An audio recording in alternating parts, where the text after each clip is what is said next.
the time of manifestation that we've come into this creation. And in the fine print it says, you must do what is called Sarvasva Samarpan.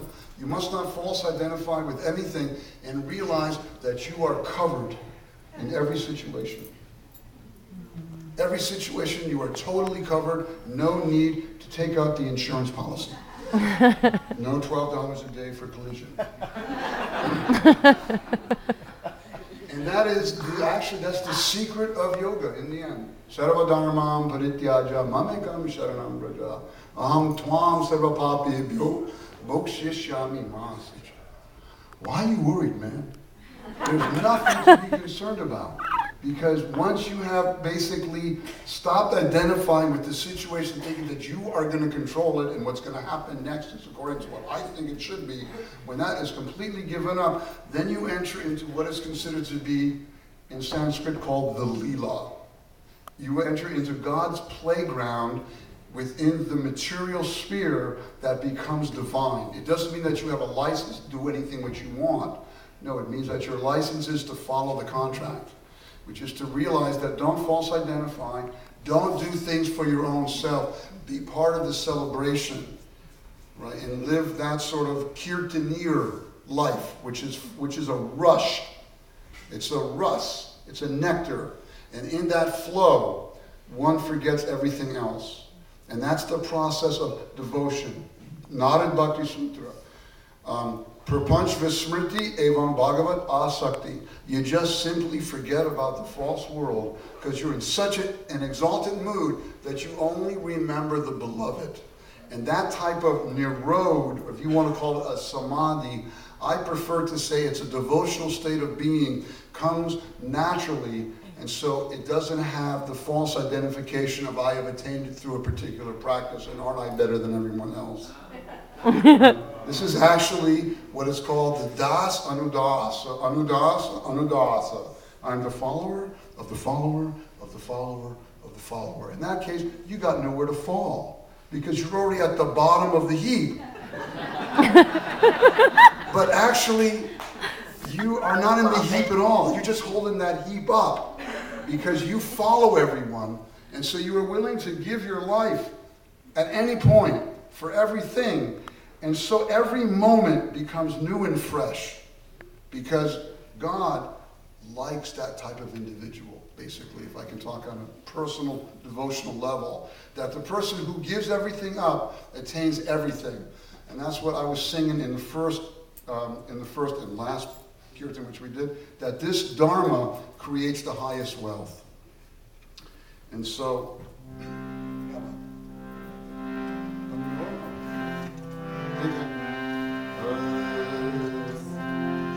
so there's a very close relationship between the devotional kirtan practice and the Upanishadic teachings, the Vedic teachings that are found in texts like Bhagavad Gita, Upanishads, that swept into all the traditions, devotional traditions of North India, whether they be Sikh, Sufi, Vaishnava, Tantric even, they all kind of fell into this celebratory mode where they're basically, through the process of devotional attachment, they are sundering or cutting through false identification so that the original nature of the individual, that is basically perfectly comprised of Sat, Chit, and mostly Ananda, right? Means truth, consciousness, and bliss. Because that's what we really own. It says in the contract that your real nature is Ananda. It's bliss.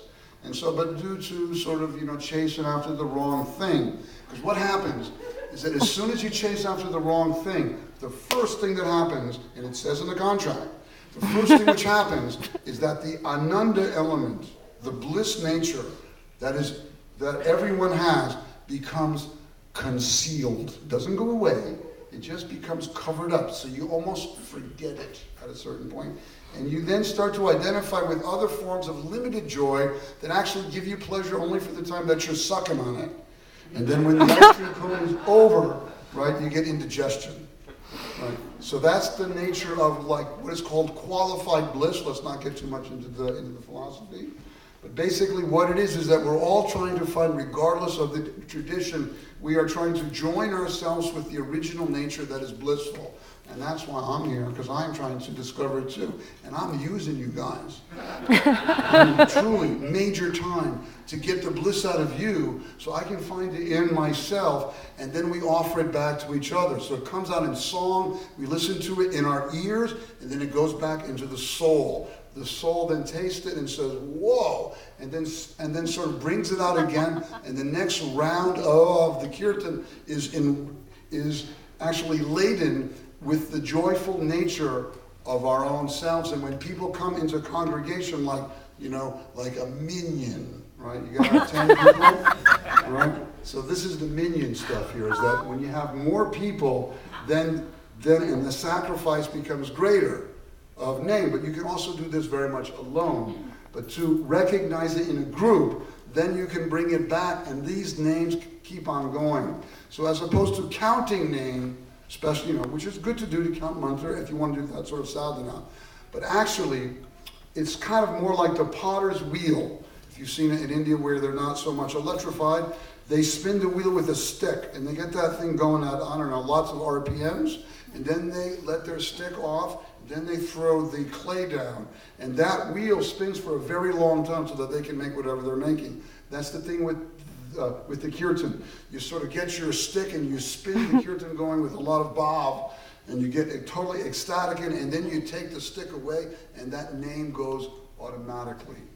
And so that one is no longer counting. As a matter of fact, one doesn't even realize when they've started or when they've stopped, and that is what is called Akhanda Harinam. It is the kirtan, it is the praises of Hari that are unending. And then in that state, you can actually do anything. You can specifically read the contract well. Because what it is that all discursive mind stuff, all false identification, in light of the great names of Hari, are cleansed. And there's no personal pride or identification that I did it, I did so much japa, I did so much nam, I did so much yoga. False identification is in there, because remember, you're the follower of the follower of the follower of the follower, and you follow the great teachings like Amani Nam, Amana Deya Kirtaniya Sadhari.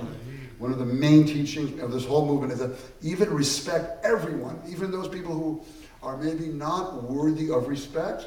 Respect them as well. It means Sarva Bhuta Hite Rata. Love everyone. And Kirtaniya Sadhari. And always be in that party mood of devotion. Amen. So, let's not end on philosophical points, but on Govinda Hare, Gopala Hare, Hey Prabhuji.